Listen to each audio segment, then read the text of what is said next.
Bonjour à toutes et à tous et bienvenue sur ce nouvel épisode du Clap. On va reprendre notre série fil rouge de notre top 50. On va parler de la 45 À la 41e. à la 41e place. Toujours avec Monsieur Rubens. Bonjour. Ça va ? Ça va et toi Cédric? Ça va, ça va. On va pas dire ça va à chaque fois parce qu'en fait on les tourne d'affilée. Ouais. Donc Ça ira mieux après avoir mangé. c'est ça. Tu veux commencer ou je commence ? À tout l'honneur, t'as commencé la semaine dernière, je te laisse commencer. Avec le 45e du coup. Du coup mon 45e, on va parler d'un film d'animation du studio Ghibli. Oh. On va parler de Princess Mononoke. Ok. J'allais dire en japonais, mais non en fait. N'essaye pas. Donc, film de Hayao Miyazaki. J'adore ce film. Non, en fait, Merci Captain Obvious. je sais pas du tout quoi dire sur ce film. C'est un film qui est magnifique, qui a une histoire magnifique. Tu parlais de Wall-E pour l'écologie. Ouais. Pareil. C'est un film qui parle aussi d'écologie. Hmm. Qui parle de à quel point les humains c'est de la merde, à quel point on est des enculés avec la nature. L'épisode commence bien. Voilà. Sur de bonnes Good vibes. vibe. Good vibes. Non, quand j'étais petit, j'étais amoureux en plus de La princesse. La princesse Mononoke. et du coup, ouais, parce que si j'étais amoureux des loups, c'était bizarre. Un peu. Non, mais voilà, en fait, j'ai pas grand chose à dire sur ce film. C'est juste que j'adore ce film. Attends, tu m'as dit quoi hors antenne? Tu m'as dit c'est Avatar au mieux? Ah oui, non, ça, mais tu clairement. m'avais dit. Si vous n'avez jamais vu Princesse Mononoke, regardez Mononoke. Après, vous pourrez plus voir Avatar. En fait, vous allez voir faire ah putain, mais en fait, James Cameron, ça se voit qu'il a vu le film avant de faire Avatar. C'est une singerie. C'est une dinguerie. Il y a l'arbre sacré, il y a le bail, il y a voilà. Je suis Non. mort. C'est moi, voilà, ça me même le fait de tu fais rentrer un humain un peu dans l'intimité du truc, et ben il démonte tout ce bâtard. L'info me plaît donc elle est vraie. Voilà. Bref. Donc voilà. Sorti en quelle année? 97. 97. 97. Donc j'étais Film pas né. qui n'a pas pris une ride en vrai. Donc clairement. Quand tu vois le garçon et le rond qui est sorti cette année, Ah oui, bah. outre le fait que t'aies pas aimé esthétiquement, il n'y a pas non plus une classe de différence quoi. Ah, clairement pas. Il y a plus une différence entre, je pense, Mononoke et Spirit Away, comment il s'appelle Chihiro, que entre le garçon et le rond. C'est fou. On va Hein, pas parler de ce film. On est 30 dans un top 50 des meilleurs films de tous les temps. Tu as réussi à me sortir. Non, mais c'est pour faire le comparo et je sais que ça te tilt, du coup, moi ça me met bien. Oui, ça me tilt. Ça me met très bien. Donc ça va être le seul Miyazaki, le seul Ghibli de cette liste. Ah, tu spoil. Ouais, je spoil parce qu'il n'y aura pas Porco Rosso, que je tiens aussi beaucoup en estime dans mon cœur. Mais objectivement, de tout, même de ce que j'en pense en fait. De toute façon, j'ai l'impression que chez les gens, Princess Mononoke, ça revient beaucoup aussi sur leur Miyazaki préféré quoi. Je pense aussi. Et il y a un truc, c'est que souvent, le truc populaire, c'est de dire le premier que t'as vu, Miyazaki, c'est ton préféré. Ok, pourquoi? Parce qu'en fait, c'est une science commune chez les gens. Ok. Tu vois. Bah, alors mon préféré sera Shiro. Ok. En fait, le truc, c'est que moi, le premier que j'ai vu quand j'étais petit, c'était Porco Rosso. Ouais. Et en fait, la truc, elle se confirme parce que c'est peut-être mon préféré. En fait, je change souvent entre Mononoke et Rosso. et Porco Rosso. Mais en fait, je me rappelle parce que Mononoke, pas la première fois que je l'ai vu, mais la première fois où j'ai vraiment regardé le film, tu sais que tu es vraiment dedans et tout, c'était en 4ème, en cours de français. Notre prof, elle nous avait montré Prince Mononoke. Ok. Je sais pas, on faisait un peu d'études du cinéma et tout, je sais pas quoi, bref. Et elle nous avait montré Prince Mononoke, et je me rappelle que moi j'étais un cassos à l'époque, tu vois. J'étais le cassos du fond de la classe. Ça a changé? Bon, ça va quand même. Non, je rigole. Monsieur le major de promo. J'étais le cassos du fond de la classe, et vraiment je suis là, je regarde, je fais putain. J'avais déjà vu des images quand j'étais petit, tu vois. Mais là je regarde le film, je fais putain, c'est une folie. En plus, je crois que c'était la première fois que je le voyais en japonais. Ok. Ah, parce qu'elle le passait en Jap. Ouais, elle la passait en Jap sous-titré, et je me rappelle. Folie. Vraiment, tu sais, en plus, c'est des sales conditions quand tu le regardes surtout que moi à l'époque, l'école, il n'y en avait pas les bons projecteurs et tout, c'était à l'ancienne. Tu vois. Ouais. Et je me rappelle que j'avais pris une claque de fou et je m'en souviens encore, tu vois. Donc Ça t'a marqué, gros. Ça m'a marqué, c'est peut-être pour ça que c'est un de mes préférés. En plus, de toute façon, les films où il y a une petite anecdote, je sais pas comment, mais tu sais, quand il y a un contexte, quand tu vois un film, t'as toujours un truc où, dans tous les cas, ça te marquait, tu vois. Ouais. Bien ou mal, mais un truc où il y a une saveur supplémentaire, tu vois. Clairement. Mais moi, c'est un peu le cas avec mon 45e. Qui est Qui est. Bon, tu vas sauter, hein. Je pense que tu vas un peu sursauter. J'ai fait péter un comme je pense. Ouais, je vais parler d'un film d'horreur qui est sorti en 2013. Ah, tu me regardes avec des yeux. Je pense que je parle de quoi? Je sais pas, ça, 2013 c'est vraiment pas une bonne... C'est un film de James Wan. Conjuring? Ouais. Bon, ça va. Oui, mais je sais pas que en fait, je sais C'est pas juste que t'en pensais. moi mais- je suis pas très fan de... Ah, moi je suis. Alors, l'univers Conjuring, je trouve ça nul à chier. Mais en fait justement, Mais le 1, moi je suis fan... Je suis fan des Warren et tout, tu vois. ouais. Je suis fan de toute l'histoire. Mais je déteste les jumpscares. Ouais. Et je sais que le cinéma de James Wan c'est blindé de jumpscares. Donc, tout simplement, je n'ai jamais vu Conjuring en fait. Hein? Mais oui, en Attends, fait. quoi, tu n'as jamais vu Mais Conjuring? on en a déjà parlé. C'est que je n'ai jamais regardé Conjuring Ouah, c'est parce que je ne dingue. peux pas en fait. Je Ah, ok. déteste les jumpscares. Ok, je vais pouvoir en parler librement alors. Donc tu peux en parler librement. Je Ok. sais juste. Alors. je connais les grandes lignes tout. Mais voilà, moi, si on me fait une Mais version sans jumpscare. Tu vois, je suis d'accord avec toi sur le jumpscare. C'est pour ça que j'aime moins le 2 et j'aime beaucoup moins le 3, qui est Ouais. horrible. C'est l'un des pires visionnages de ma vie. Mais le 1, Mhm. il y a des jumpscares. Mais c'est des jumpscares qui sont tellement bien travaillés, Ok. qui sont pas juste là. Enfin, ils sont là pour te faire peur, te faire sursauter, bien évidemment. Mhm. Mais avant, c'est pas gratuit. T'as une montée de la tension qui pousse à ça, tu vois. Ouais. Et en fait, c'est moi ça que j'adore dans ce film, c'est où t'as des trucs surnaturels, Mhm. mais c'est pas encore comme des films comme La Nonne où elles ont des super pouvoirs, ça détruit tout partout. Tu vois, il y a encore de la subtilité dans le surnaturel et c'est ça que j'aime dans Conjuring.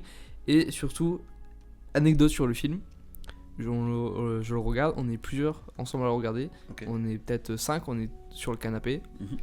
Et les parents sont partis. Ok. On est. Bon, je suis pas si jeune que ça, en vrai, j'ai 16-17 ans, tu vois. Mais je suis avec comme des gens qui ont mon âge et un peu plus jeunes, tu vois. Du coup, il n'y a pas de parents pour surveiller ou quoi. Et à un bout d'un moment, il y a ma belle-mère qui rentre dans la maison et qui dit j'ai oublié un truc. Et là, en fait, pour aller à l'étage, elle passe dans la cuisine. Et là, elle nous dit pourquoi tous les tiroirs ils sont ouverts?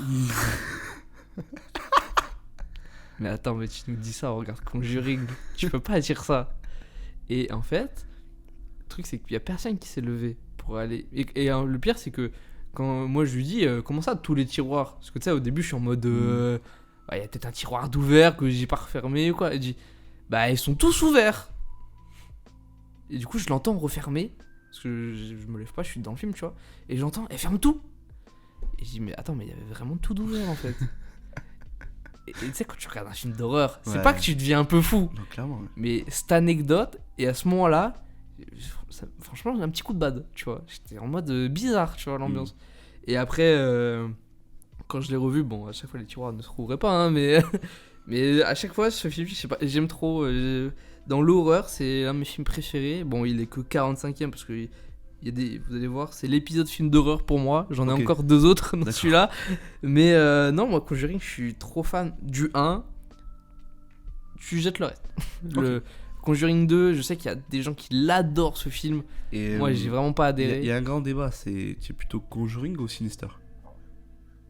Je suis plus Conjuring. Mais Sinister, il était pas loin dans mon top 50. Ok. Parce que si j'adore Sinister. Mais pareil, Sinister, tu prends que le 1. Tu prends pas le 2, tu prends le 1. D'accord. Mais non, en fait, Sinister, ce qui est fou, c'est surtout sa fin. D'accord. Tu l'as pas vu Sinister du coup? Parce que Bah non, Sinister, mais- t'as pas de ce que. T'en as un qui est violent, parce que tu t'y attends pas. Mais sinon, ça joue beaucoup sur le malaise aussi. Bah en vrai, tu vois, genre tu me dis ça, ça me... C'est pas que ça me rassure, mais c'est que ça m'intéresse plus. Mais en fait, le truc, Parce que c'est. Sinister, c'est quoi? C'est Ethan Hawke? Ethan Hawke, ouais. Qui est fou. Franchement, je C'est suis. avec genre les vieux films là, je sais pas quoi. En Ils gros- retrouvent des films dans la cave ou je sais pas quoi là. Ben, en gros, ouais, c'est ça. En gros, il déménage dans une maison parce qu'en Ouais. gros, lui, il écrit des romans. Enfin, il écrit des enquêtes policières. Ok. Et en fait, justement, il y a un mystère qui est pas élucidé, tu vois, dans la ville où il va. Et en fait, il est un peu mal vu de la police, tu vois, Mhm. parce qu'il entrave un peu des fois les enquêtes. Et il trouve plein de cassettes et tout. Et en fait, c'est une vidéo d'une famille qui se suicide, tu vois. Et tu sais pas pourquoi. Ok. Et du coup, tout le film, il va essayer de découvrir pourquoi, machin. Et il trouve d'autres cassettes, machin. Et la fin, elle te glace le sang. En fait, la fin, c'est. Tu comprends le truc, en fait. Ok. Le En fait, truc est fou. Le truc là, c'est que c'est hyper intéressant. C'est que l'action que je fais, elle est bizarre là. Je te dis, c'est hyper intéressant. Je prends un truc dans mon sac. Non, en fait, ce qui est hyper intéressant, c'est que tu vois, ça me donne envie de le voir, tu vois. Mm. Mais comme je déteste les jumpscares, Ouais, mais je te jure, il y en a. Là, de tête, me hein. mens pas. Hein. Là, je te jure, Franchement. de tête, il y en Parce a que, un. tu vois, s'il y en a qu'un, j'ai une astuce que je vous avais donnée il y a très longtemps. Ah oui, t'as une appli ou je sais pas quoi. C'est ça. En Un gros, une j'ai. extension. C'est un site qui s'appelle Where's the Jump Hmm. qui vous référence tous les jumpscares dans un film. Et en fait, c'est juste que vous pouvez mettre un truc sur vos sous-titres qui fait que ça vous prévient. Ça vous prévient, faites gaffe, Ouais, ok. il y a Ouais. un jumpscare. Mais. Et en fait, ça peut. C'est pas ça vous dit là il va se passer ça. C'est dans pas longtemps. Ouais, c'est. Prépare-toi. Ça te prévient, quoi. Parce Mais que moi j'aime pas. En fait, ça me sort du film. Et en fait, le fait de. En fait, c'est que ça me surprend tellement. Ouais, et, que tu dois reprendre tes esprits, t'es plus dans le film, et quoi. en fait, voilà, après je suis plus dans le film et je suis en mode bon, ben en fait, ça, Mais en fait, ça va niquer en fait. J'ai réfléchi, mais le film est plus. Comment dire, Psychologique. voyeur et contemplatif. Ok. C'est. En fait, je peux pas j'ai pas envie de te spoil, du coup, je vais pas te dire. Mais t'as un jumpscare Ouais. qui te surprend par sa violence. Ok. Mais le reste, non, c'est pas. Ça joue plus sur de l'ambiance, tu vois. T'as une ambiance et t'as un côté voyeurisme assez malsain. Le film est plus malsain que vraiment jumpscare à fond. Ouais. Il y a beaucoup moins de jumpscare que dans Conjuring, par exemple. Ok. Bon, en Comme vrai. Mais franchement, Sinister, regarde-le. Et voilà. C'est- Ben, En plus, t'as le côté enquête et tout. C'est trop mais bien. surtout qu'il paraît que c'est un truc terrifiant. Il y a beaucoup de gens qui disent que Sinister c'est genre le pire film, le film le plus terrifiant qu'ils aient vu, tu vois. Ouais, Parce que abuse moi, un peu, mais. moi littéralement, j'adore. Parce que voilà, quand je dis que j'ai pas vu Conjuring, Sinister et tout, on me dit, mais en fait t'aimes pas l'horreur, t'aimes pas avoir peur et tout. Après, c'est de l'horreur, Alors que- l'horreur moderne, tu vois. Littéralement, tout ce que je regarde sur internet, c'est des trucs hyper hardcore d'horreur. Ouais. J'adore regarder les trucs Mais de... tu sais que Sinister, c'est un peu ce côté-là. C'est un peu genre, tu regardes Ethan Hawke qui regarde des trucs bad, tu vois. Des trucs Ben- bad gênants. des trucs qui te mettent pas bien. Parce que ça te parle de, quand même de meurtres Ouais. d'enfants et tout, tu vois. C'est. Franchement, Conjuring, en vrai, il y a ce côté vraiment jumpscare qui te pète à la gueule. Mhm. Mais franchement, si vraiment les jumpscares, c'est ce qui te dérange, Sinister, tu peux regarder. T'en as, allez, un ou deux. Ok. Franchement. T'en as vraiment un violent qui me marque de sa violence. Mais sinon, après, c'est chill quand même. D'accord. C'est plus un film. Limite, c'est plus un film d'enquête que d'horreur. Tu vois. Ok. Bon. Voilà. Mais tu vois, comme tu me l'as vendu, j'irai pas voir Conjuring, mais Sinister... Non, bah, à Conjuring, si t'aimes pas les jumpscares, c'est vrai que ça peut être un peu dur. Mais même Conjuring, en fait, le truc, c'est comme. Tu sais que c'est tiré d'une histoire vraie, bon, c'est très romancé, c'est très. Non mais, Tu vois. alors, Et moi, je kiffe ça, il y a un côté reportage. je vais tu te vois. donner un petit truc. Les Warren, j'adore... En fait, je connais toutes leurs histoires et tout. Mm. Les Warren, c'est les plus grands mythomanes de l'histoire de... Ah ouais. Mais Je sais oui. pas, je connais pas les. Non. Donc moi, juste, je regarde l'aspect film et après, Voilà. Donc, c'est- romancer comme Quand ils c'est veulent, dit je m'en c'est fous. tiré tu vois. d'une histoire vraie, Ouais, c'est. Non, mais je C'est sais, à c'est prendre avec très des pincettes, exagéré, voilà. tu vois. Genre, littéralement, il y a une chaise qui se retourne, tu vois. Il y a des trucs dans Conjuring où. Ah, j'y crois moyen, tu vois. je crois que la seule affaire Abuse. qui est le plus vraie, c'est celle qu'ils ont mis dans le dernier film avec le meurtre de... Le 3. Ah ouais. Ouais. Parce que quand même, t'as un enfant qui vole et qui détruit des vitres possédé par le diable, tu vois. Non, le 3 est vraiment une honte absolue. Dis-toi, quand tu rigoles devant un film d'horreur, c'est mauvais signe généralement, tu vois. Ouais, c'est vrai que c'est pas. De Conjuring 3, j'ai rigolé tout le long. Donc donc voilà, moi 45ème Conjuring, j'adore ce film d'horreur. En plus, il y a une petite histoire avec, du coup, ça me met toujours bien, quoi. Les fameux tiroirs. Voilà, les fameux tiroirs qui me terrifieront. Je vais pas te mentir que j'ai plus de batterie sur mon téléphone, donc je suis en train de. Ah, tu connectes à ton Je me letterbox commence sur ton à- ordi ouais. Je sais plus sur quel compte. Si tu veux, j'enchaîne avec mon 44ème. Hein. Non, mais c'est bon. En fait, j'ai assez de batterie pour regarder et en fait, je vais le faire en même temps. Je vais. Tu vas te connecter. Alors, c'est Moonset mon. Ok. Donc, ah oui, bah, c'est bon, en fait, les autres, je les ai De tête. de tête. En gros, là, on va parler d'un film, je pense que. Donc là, c'est quoi? C'est mon 44. 44ème. Je pense qu'on va parler du film le plus mainstream de l'histoire. Dans l'univers des gens, c'est le film préféré de tout le monde, en fait. On va parler d'un film de Robert Zemeckis. On va parler de Forrest Gump, en fait. Ah, oh putain, un film que j'aime pas. C'est vrai? Ah ouais, j'aime pas. Va te faire enculer, en fait.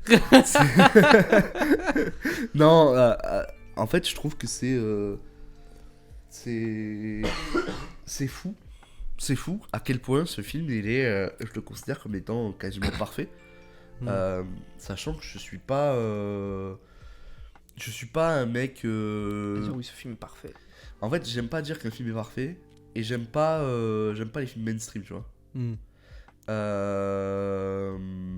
Parce que c'est faux. Souvent, un film c'est pas parfait et souvent les films mainstream, ben, ça m'énerve parce que j'aime pas. Enfin voilà, c'est un petit truc. Mais je trouve que celui-là, en fait, tu peux pas faire de reproches à Forrest Gump, en fait. Je trouve qu'au niveau des émotions que tu ressens devant ce film, en plus, j'ai lu le livre et tout, et j'adore le fait de revoir l'histoire des États-Unis à travers les yeux d'un Américain un peu con, tu vois. Ouais. Et je trouve que c'est trop bien. Déjà, c'est trop bien joué de la part de Tom Hanks. Je trouve qu'il est incroyable. Même tu vois des problèmes très de société, tu vois genre tu vois des problèmes de racisme, tu vois toute la période hippie contre la guerre de Vietnam, c'est fou, ce film est fou et à chaque fois que je le vois, je ne peux pas me décoller les yeux de ce film et à la fin, toujours la fin me fait pleurer, quoi. Moi je trouve que Tom Hanks, c'est un peu Forrest Gump, c'est un peu le mélange des genres. Je trouve dans Forrest Gump, t'as plein de genres qui s'entrechoquent, qui se mêlent. Non, carrément, ouais. Et c'est pour ça que je pense que ça parle à beaucoup de gens, parce que le film est très ouvert. Enfin, je pense qu'il y a plein de gens qui l'aiment, qui le mettent film préféré, mais je pense que tu prends 10 mecs, les 10 mecs, ils aiment pas pour les mêmes raisons, tu vois. Je pense. Peut-être. Après, t'auras toujours le personnage de Tom Hanks qui émue beaucoup de gens. Et t'en as qui vont te dire ouais, c'est l'aspect historique, l'autre c'est le côté aventure, c'est le côté drame, c'est le côté amour, tu vois, il y a plein de trucs où tu peux te rattacher à Forrest Gump, tu vois. Et moi, tu vois, c'est ça que j'aime un peu moins dans le film, c'est qu'il y a tellement de choses pour toi. Voilà, il y a trop de choses et du coup le film il me perd et du coup j'arrive à me rattraper à rien, tu vois. Et du coup je vais pas dire que c'est un mauvais film parce que c'est pas vrai, tu vois. Objectivement c'est pas vrai, mais moi je me souviens que mon visionnage était un peu j'en avais marre, quoi. Tu vois, toute la fin en plus c'est vraiment émotion, c'est là où t'es le plus avec Forrest Gump et tout, et comme moi le film m'avait déjà mis en dehors, la fin je l'ai plus subi que vécu, tu vois. Ok, je capte. Non, mais je comprends mais ton après je l'ai vu il y a quelques années déjà, il y a 3 ans je dirais, je l'ai vu. Et je l'ai pas revu entre temps, du coup peut-être qu'avec mon œil que j'aime maintenant, je penserais les choses différemment, tu vois. Mais à l'instant T, tu vois, tu me dis viens regarde Forrest Gump, je te dis viens regarde un autre film, tu vois. Ok. Non mais tu vois, moi c'est l'équivalent d'un film de Noël, tu vois. C'est un film que je peux me regarder tous les ans et ouais, mais après Tom Hanks il a un effet Noël. Oui, je trouve. Non, clairement, genre tu regardes Big et tout, à chaque fois c'est même. Je te fais un marathon Tom Hanks à Noël, c'est trop fort. Ah ouais, carrément. Mais tu vois, par contre, dans le top, je crois que j'ai pas d'autres films avec Tom Hanks. Moi j'en ai un. Ok. Mais bien plus loin. Bah, j'en ai un, mais. Ouais, non, il est plus loin, mais oui, je suis con, j'en ai un aussi. Voilà. Je sais pas ce que. Ah, bah, non, j'en ai deux. Mais je pense qu'on a le même. J'en ai deux. J'en ai deux, moi. Il y en a- Il y a un Spielberg? Ouais. Ouais, bon, on a le même. Ah, bah, moi, ouais. Et ok, ouais, non. Moi, il y mais- en aura un, ce sera pour la dernière vidéo. Ok. C'est pas, D'accord. c'est pas Spielberg. Et toi, du coup, ton. moi, 40, 44ème, je vais dans la street. Ok. Je vais dans la street de Détroit. Ok. Je vais parler de Death Mile. D'accord, putain, ouais. Mom Spaghetti, du coup. De quoi? Mom Spaghetti. Mon Spaghetti. T'as pas la ref? Non? Attends. Peut-être que je l'ai, mais. Mais si, c'est dans la chanson. Ah! Je sais pas, je pensais que tu parlais d'une ville ou quoi. J'étais en mode, c'est pas ça le nom de la ville, c'est à Détroit. Non, c'est Parce que c'est un. En gros, Death Mile, pour ceux qui savent pas, c'est un semi-biopic. Ouais, sur l'histoire de Eminem. Bon, il y a des choses qui changent, c'est pas. Mais le fond est le même. Personnage interprété du coup par Eminem, premier et seul rôle dans le cinéma. Ouais, non, il a fait des rôles à la con un peu. Non, mais... Ouais, mais là c'est au rôle principal, Ouais, c'est clairement. lui qui porte le projet, tu vois. Euh, Enfance, Un seul Oscar pour ce film, par contre. Bah, la musique. La musique. Où il s'est pas présenté parce qu'il pensait qu'il allait perdre. Ouais. Et au final, il l'a gagné. D'ailleurs, il l'a fait pour les Oscars de 2018. Ouais. Il a performé sur scène. C'est ça. Bon, vieux Eminem, mais voilà. C'était bizarre. Avec. Il y avait. Ouais, tu sens que le public, c'est pas leur délire, quoi. Ouais. Mais enfance, bercé par Eminem. Adolescence, beaucoup Eminem aussi. On peut dire Sosie d'Eminem aussi. Sosie d'Eminem aussi. Vous avez pas la ref, mais quand je me suis fait blond, tout le monde m'a dit que j'étais Slim Shady. Et bon, voilà. Moi, Eminem, c'est vraiment une grosse influence. C'est ce qui m'a construit. C'est le début de mon entrée dans le rap que j'aime, tu vois. Et 8 Mile, j'ai découvert assez tard, tu vois. Genre, je savais qu'il existait, mais c'est la phase où bah, il y aura beaucoup de films dans Stop qui seront issus de cette phase où je m'enchaîne des films. Ok. Où vraiment, je suis là, je veux découvrir des films. Et 8 Mile, ça me tentait beaucoup. Et franchement, bah, moi, j'adore, tu vois, quand ça parle de rap. Là, ça parle aussi de drame familial. Ça parle de plein de choses. Et Eminem, je le trouve formidable dans ce rôle. La fin, je trouve Bah, c'est lui, quoi. oui. Franchement, tu Bah, il le est ressens trop fort. comme si c'est lui. Ah donc oui, c'est- voilà. C'est ça qui est fort. Et en fait, ce qui est fort, c'est dans le clash de fin, c'est vraiment la déconstruction d'un personnage pour le mettre en valeur. Mhm. Et je trouve ce film, il est trop fort. Et en plus, t'as l'influence de film après sur le monde rap et le monde clash. Ouais. Tu vois, t'as beaucoup maintenant, moi qui aime bien par exemple les RC en France, Mhm. t'as beaucoup de mecs qui reprennent cette formule-là. De moi, oui, ok, je suis, enfin, je sais pas, je suis blanc, je suis machin, tu vois. Mais pour au final te pulvériser derrière, tu vois. Ouais. Et c'est un peu, je trouve, ce film-là qui a ramené ce côté-là sur ce monde-là. Et moi qui aime bien ce monde-là, je kiffe cette influence et tout. Et franchement, ce film. Enfin, après, j'ai un manque d'objectivité peut-être avec ce film aussi parce que je suis fan du gars, je suis fan Ouais. d'Eminem, tu vois, je suis fan de son histoire. Tu vois, tu parlais des RC. Ouais. Petite anecdote. J'ai vu Dune avec la manif. C'est bon? Ah ouais j'allais dire d'une. Non, non, Dune de Denis Villeneuve. On était au cinéma avec Steven, il y avait la manif devant moi avec sa meuf. Voilà. Ouais. Belle anecdote.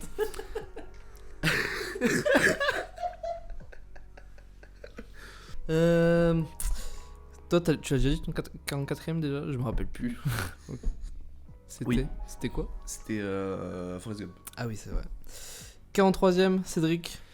On va parler de The Shawshank Redemption en anglais, Ah, donc Les Évadés en français. ok. Donc tu vois, on passe de un film mainstream à un autre film mainstream. Moi, il sera plus loin, les évadés. On part de tout à l'heure Forrest Gump qui est le film préféré de tout le monde Ouais. à Les Évadés qui est le film préféré de tout le monde. Top 1 sur IMDb, je crois. Sûrement. Toujours. Ouais, sûrement. Après- Après, il y a d'autres films quand même. Mais oui, en fait, je trouve que ce film, comme je disais tout à l'heure, j'adore les films qui se passent en prison. Ouais. Et celui-là, il se passe en prison et il est hyper. Je trouve que la narration marche super bien. Je trouve que comment il raconte l'histoire, comment tu vois les années passées et tout, et que même toi, comme toi, tu sais que c'est au fond de, enfin, comme tu sais que c'est pas lui qui l'a fait, tu vois. Mhm. Tu gardes un peu le doute à certains moments, mais tu restes derrière le gars, tu vois. Et donc tu te dis, putain, mais j'ai hâte de voir comment il va s'en sortir. Les personnages sont tous attachants. Attends. Les personnages sont tous attachants et je trouve que c'est... En fait, c'est une grande famille, tu vois. Et ça marche trop bien, même le petit jeune, là, tu sais, qui arrive et qui se fait tuer par les gardes. Parce que lui, il a des preuves pour dire que oui. le personnage, il C'est est bon, pas... ouais. Et en fait, je trouve que le film marche super bien dans... Qu'il avance, il n'y a aucune longueur, il est quasiment parfait, en fait. C'est, tu vois, tout à l'heure, on parlait Forrest Gump, un film parfait. Moi, tu vois, genre, ce qui m'empêche de mettre plus haut, c'est justement, des fois, j'ai un petit peu des longueurs, tu vois. Ah ouais, mais Ouais, moi, à certains moments, je suis en mode avance. Mais après, le film, j'adore. Je suis fan. Et un truc que j'adore aussi, c'est qu'il y a des scènes vraiment iconiques, tu vois. Genre la scène où ils sont sur le toit, là, qui refont... avec le coca, enfin, genre, ils ont tous des bières et tout, là. La scène où il met la musique Oui. dans toute la prison. C'est trop fou, c'est cette fou. scène. Même la fin où il s'échappe et tout, c'est le trou dans le mur, c'est... tout est incroyable. Le plan où ils regardent tous dans le mur. Il est iconique, Il est iconique. Et même pour la première fois que tu le vois, genre où Andy Dufresne s'échappe, là tu fais ah ouais le bâtard. Depuis le début, il a tout fait. Ah ouais. Tu sais quand il vide ses poches et tout, à chaque fois et ça marche trop bien. Et même l'histoire de Morgan Freeman, elle est hyper touchante. L'histoire de... J'ai plus le nom du papy qui se suicide. J'ai plus le nom non plus. Qui lui redécouvre la vie après je sais pas tant d'années de prison et au final il supporte pas. C'est horrible. Hein. C'est déchirant. Donc tout marche bien, l'esthétique est hyper propre. Ça me donne envie de le revoir quand même. Ah mais quand même, viens on se le met là, on se le met. Vas-y chaud. Non mais voilà quoi, en gros c'est un film quasiment parfait. Je sais pas pourquoi il est pas top 1. Je pourrais très bien le mettre top 1. Mais il est pas top 1. Franchement je sais pas. Il est 43. Il est 43ème. mais voilà, ouais, Les Évadés c'est une vraie claque pour moi. Question hors Évadés. Est-ce qu'il y a des films dans ton classement? Là tu viens de dire par exemple tu pouvais le mettre top 1. Est-ce que tous tes films dans ton classement, genre c'est des top 1 potentiels mais tu n'y arrives pas parce que faut faire des choix? Ouais, beaucoup, ouais. Ok. Quand on va rentrer dans le top 20, c'est quasiment que des top 1 où je me dis, bah, je sais pas. Ok. Tu veux conclure? T'as fini avec Les Évadés? Coup de toi. À moi? Ok. Moi je vais partir sur Bong Joon-ho. Ok. Avec Snowpiercer. D'accord, super. C'est mon parce que c'est mon Bong Joon-ho préféré. C'est pas... Il y a Memories of Murder que j'adore. Il est dans ton classement ou pas? Non. Ok. Non. On en reparlera. Ok, bah tant mieux. Je suis content que tu l'aies mis. Parce que Snowpiercer, je trouve c'est le plus blockbusteresque de Bong Joon-ho. Ouais. Mais je trouve justement il a trop cette image. Tu vois, parce qu'il y a Chris Evans et tout. Puis même c'est très américain. Ouais. Pourtant c'est pas un film américain. Je sais pas, je crois qu'il est pas produit aux États-Unis. Okay. C'est vraiment un film coréen juste avec des Américains. Du coup, Snowpiercer, pour ceux qui connaissent pas, c'est une adaptation d'une BD française, oui, le Transpersonnage, qui en gros, la Terre, elle est sous la neige, et il fait froid, et en fait toute l'humanité est recueillie dans un train qui, du coup, est en 12 wagons.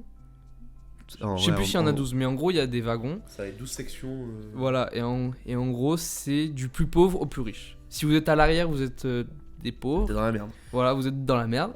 Ce qui est le cas du personnage du coup de Chris Evans, qui va en fait mener une révolte jusqu'à l'avant du train pour tout simplement l'égalité des classes. Voilà, ça parle de ça, ce film, c'est l'égalité des classes. Et non, c'est un film... Il y a de tout, il y a de l'action, c'est touchant, moi je kiffe la réal. La scène où tu sais ça passe du noir. La scène de nuit, j'allais t'en parler. Voilà, la scène avec les mercenaires là, voilà, genre de nuit, scène, elle est folle. Elle est folle et en même temps, il arrive à te créer tout un écosystème dans ce train qui est fou parce que du coup tu passes de wagon en wagon et tu vois qu'il y a vraiment de tout. T'as un restaurant, t'as un aquarium, t'as une comment on dit là où tu fais lever tes plantes là. Vivarium. Non, pas un vivarium, mais une serre quoi. Voilà, une serre, c'est ça. T'as littéralement une serre. Et en fait, et du coup, tu passes comme ça. Et franchement, c'est hyper beau. T'aimes suivre ces personnages parce que du coup, t'as vraiment cet aspect groupe Ouais. qui avance. Parce qu'en plus, comme c'est littéralement, ils avancent en ligne droite. T'as le côté linéaire du film et du coup, tu avances en même temps qu'eux. Et non, et le dénouement est déchirant quand parce que t'apprends que Chris Evans il a fait des choses horribles et ça te met en perspective. Il dit littéralement qu'il a mangé un bébé et que ça a meilleur goût en plus. Et du coup, et en fait, ça te met tout en, et en fait, ça te met en perspective et tu te dis, et ce film est fou, cette épopée est folle. Et ouais, non, franchement, j'adore ce film esthétique. Enfin, l'univers dans lequel il est, ou dystopique, du coup, parce que c'est clairement une dystopie. Et moi, j'adore. Il s'est battu avec Memories of Murder. Ouais. Parce que c'est les deux de Bong Joon-ho que je considère. C'est les deux plus hauts pour moi. Après, il y a des films que j'aime bien, genre Mother ou The Host, tu vois. Mais je trouve que c'est en dessous. Je parle pas de Parasite parce que voilà, on en parlera plus tard. Salburn. Voilà. Mais ouais, voilà, Snowpiercer, je sais pas ce que t'en penses toi, mais alors il était pas proche de battre Memories of Murder pour moi. Ouais. Mais j'adore ce film, franchement je passe un bon moment. Moi je trouve que c'est le meilleur rôle de Chris Evans. Ouais, oui, clairement. Un grand rôle de Tilda Swinton aussi.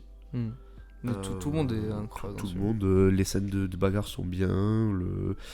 J'aime bien l'esthétique au fur et à mesure. Chaque wagon a une belle esthétique, tu vois. Genre les trucs pauvres, tu ressens vraiment la crasse, la chaleur, la pauvreté. J'aime les éléments de torture. Ouais, quand ils lui mettent la main dehors et tout. Et du coup, ça que je trouve fort aussi, c'est que dès le début, tu comprends les enjeux qu'il y a en dehors du train, tu vois. Parce que t'as beau nous montrer, on se dit, ils sont à l'intérieur, c'est bon, mais en fait, tu vois que à tout moment, il suffit que tu sortes, t'es gelé, tu perds ton bras, et voilà, tu vois.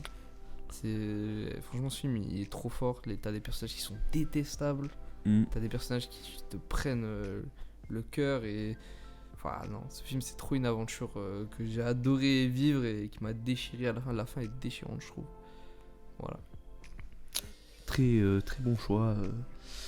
C'était le combien? C'était 43ème, du coup on va passer au 42ème. 42ème, donc moi personnellement, à la 42ème place, on va reparler d'un film d'animation, je crois que c'est le dernier de ma liste.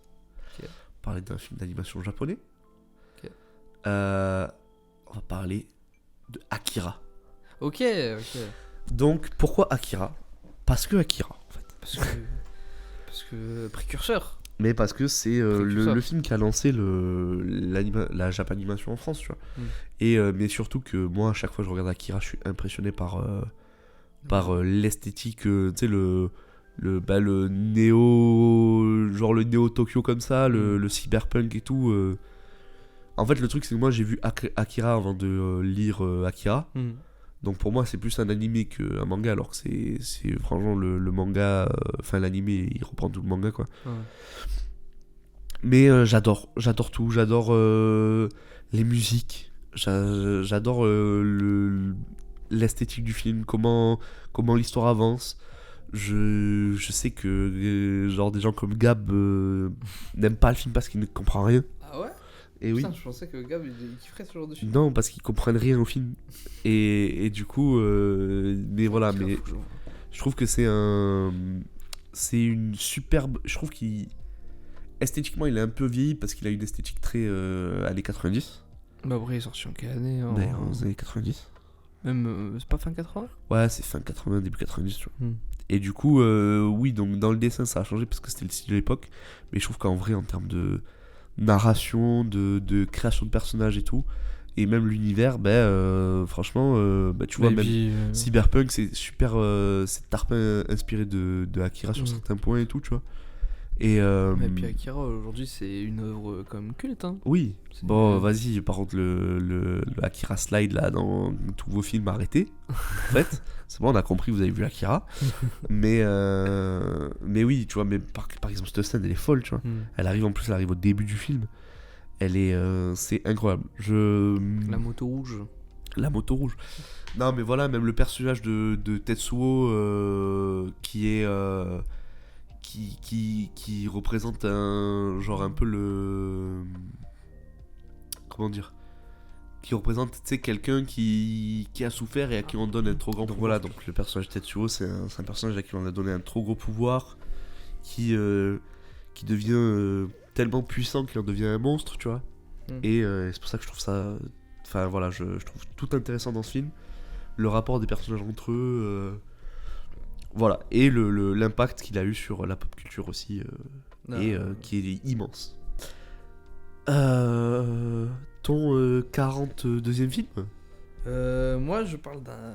T'avais parlé de Hérédité la semaine dernière. Je reparle d'un film d'horreur récent qui a marqué une génération. Je parlais de Get Out de Jordan Peele. Du coup, on rejoint cette fameuse vidéo Ouais.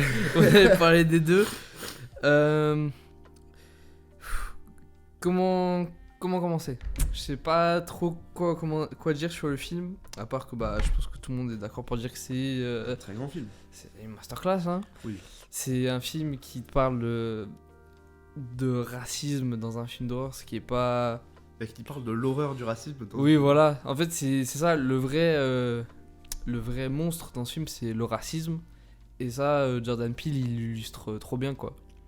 Tu rentres dans cette maison où tout le monde te dit ouais non on aime trop les noirs et tout, mais tu sens que l'ambiance elle est chelou. Ouais, Tu sens qu'il y a un truc machin. T'as le personnage de la mère qui est terrifiante avec sa tasse de thé, du coup ça crée des images hyper belles en plus, parce que du coup t'as vraiment le personnage de, je sais plus comment il s'appelle dans le film, mais en gros il le fait plonger dans son subconscient et tout, et t'as un effet qui est trop beau où il est en mode... Il flotte dans... Ouais, voilà, il flotte dans je sais pas trop ce que c'est, mais comme s'il était dans les abysses, tu vois, de son esprit. Et franchement, non, c'est... Le film est trop bien, les acteurs, ils sont trop forts. C'est le premier film de Jordan Peele. Ouais. Et qui avant ça faisait de la comédie avec voilà, Key & Peele. Du coup, vraiment, tout au tout, quoi. Donc, clairement, ouais. La révélation de fin où t'apprends que sa copine, elle est pareille en fait. Ouais. Et elle joue trop bien le truc parce qu'elle a vraiment ce truc où elle est paniquée, elle cherche les clés. Puis d'un coup, lui il comprend. En fait, elle cherche que dalle, tu vois. Et d'un coup, tu vois le visage qui change. Et puis l'aspect science-fiction où ils implantent des cerveaux et tout dans des corps pour être plus forts. Tu comprends rien. Et en plus, ce qui est cool, c'est qu'il y a le personnage de... Il y a son meilleur ami au personnage principal qui rajoute ce côté comédie, qui est du coup Jordan Peele, comme avant il faisait de la comédie, il maîtrise ça, tu vois. Et la fin elle est trop marrante, tu vois, quand il dit ouais, je t'avais dit, faut jamais rencontrer sa famille blanche, tu vois. C'est des trucs où le mec il a vécu une horreur, et le mec il arrive, il te balance ça dans la voiture de flic, là, c'est trop marrant, genre c'est trop drôle. Et non, franchement, le film, au début, t'es bien, t'es tranquille, puis d'un coup, ça part en couille totale. Surtout que la scène d'intro, tu la comprends pas, parce qu'en gros, c'est le personnage, tu sais, qui se fait lobotomiser, et tu comprends pas, tu te dis, c'est quoi le rapport avec le film, tu vois. Et après, quand tu le vois arriver, et que lui, il se dit, ah, mais lui, je l'ai vu, il s'est fait kidnapper et tout. Ah, c'est trop... Ah non, le film, il est trop bien. La scène des enchères, où la meuf elle isole son mec et tout parce qu'ils sont tous en train de dire oui, j'en veux pour 10 millions, j'en veux pour 20 millions, et t'es en mode wesh, c'est quoi ça? Tu vois la photo t'as littéralement le père qui est là, la photo du gars en mode il est mort, mais non, en fait vous voulez l'acheter lui ou pas? Non, le film il m'a glacé le sang, et franchement j'aime trop ce film. Donc clairement, ouais. Et pareil, tu disais qu'Hérédité c'était un classique d'horreur moderne. Je trouve Get Out, ça oui, le rejoint, pareil, mais ils sont pas du tout pareils. Non, c'est vraiment différent, mais c'est deux formules différentes. Mais je trouve que Get Out, il y a ce côté, tout le monde a pris sa claque quand c'est sorti, quoi. Non, clairement, oui. Et je trouve que c'est l'un des seuls parce films qu'en fait, c'est plus de l'horreur sociétale, tu vois. Oui, mais c'est ça. Et c'est chose que t'as rarement vu, quoi. Oui. Enfin, moi j'ai rarement vu ça en tout cas. Oui, mais c'est un truc qui parle plus parce qu'il y a un vrai message derrière. Ouais, voilà. Là où Hérédité, c'est comme les films d'horreur, c'est un message plus subconscient. Puis Hérédité, il y a vraiment un univers derrière, quoi. Alors que là, Get Out, il y a plus côté frontal, tu vois. Tu dis c'est... Enfin, à part le côté cerveau, mais tu te dis c'est possible, tu vois. Et voilà, Get Out, je trouve ça trop fort. Moi aussi, j'adore ce film, mais il n'est pas dans mon top. Alors, je suis triste. On va parler du 41ème, on va conclure. Et donc le dernier pour ma part dans cette vidéo. On va rentrer. Là, littéralement, je vois ma liste. Là, on rentre avec un film qui est un classique. Et les 5 prochains. Donc, dans les 5 prochaines. La prochaine vidéo, c'est 5 films. Je te jure, c'est 5 dingueries en fait. Je vois les affiches, je me dis, c'est une folie en fait. Donc là, déjà, on va commencer avec mon premier Tarantino de ma liste. Le premier Tarantino de. Non, il y en a. J'ai 2 Tarantino dans ma liste. Et donc, le premier, qui va être Inglourious Bastard. Ok.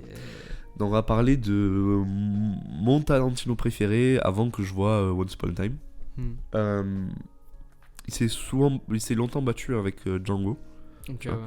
Mais Inglourious Bastard, en fait, j'aime tout. J'aime la prestation des acteurs, notamment de Chris Waltz. Ouais. Mais même, j'adore. La scène d'intro, c'est la meilleure de Tarantino. J'adore aussi Michael Fassbender dedans.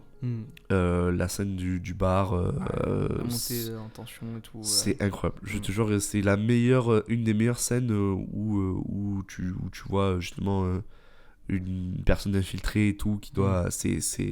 La tension, elle est folle dans ce film. Même le personnage de Brad Pitt, enfin tous les personnages, tous les bastards, ils sont incroyables. Tout est. Je trouve que le film est vachement beau aussi. Il représente bien l'esthétique de l'époque, notamment le vieux, enfin le Paris occupé. Ouais. C'est vraiment un superbe. C'est un très grand divertissement en fait. Ouais. Je pense que de tous les Tarantino, c'est le plus divertissant. Non, c'est possible, ouais. C'est celui où ça pète dans tous les sens, tu t'es le moins chier, t'es le. Ouais. Il y a des dialogues, mais. À la fin, vraiment, ça part en couille. À la fin, c'est fou. Voilà, mais il y a la réécriture, il y a la réécriture historique. Comme dans What's Upon a Time, tu vois. Ouais. Il écrit son histoire. Et voilà, en fait, c'est vraiment juste du divertissement. Pas du divertissement trop con non plus, hein, c'est vraiment. C'est toujours Tarantino, quoi. Et en plus, t'as 1 milliard de personnages, t'as 1 milliard d'acteurs connus. Genre, c'est fou. Et tout match parfaitement, tout marche super bien. Même la scène d'intro avec Denis Ménochet, elle marche super bien. Le Au revoir Shoshana, tout ça. C'est culte, hein.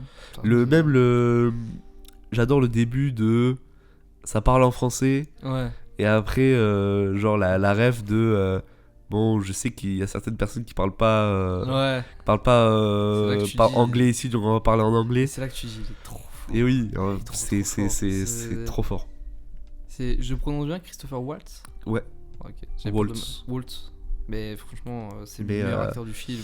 Clairement, mais déjà. Son personnage est trop iconique. Tu vois, il y a des gens, ils font des tier lists des fois de méchants de films. Ouais. Et bah, moi, avant de voir, j'étais étonné de le voir autant dans les plus hauts. Et en fait, je comprends, hein. Il est terrifiant. Ah oui. La scène d'intro, comme tu sais qui t'attends juste le moment où il va te déclencher le truc, tu vois. Et c'est lui qui, dès qu'il entre dans la pièce, tu sens que c'est lui le maître, tu vois. Il prend direct le contrôle. Il a cette aura non, il est trop fort dans ce film. Il est trop fort. Le film est génial. Incroyable. J'aimerais en dire plus, mais je peux pas en fait. Tout le monde connaît ce film, tout le monde adore ce film. C'est un très bon film.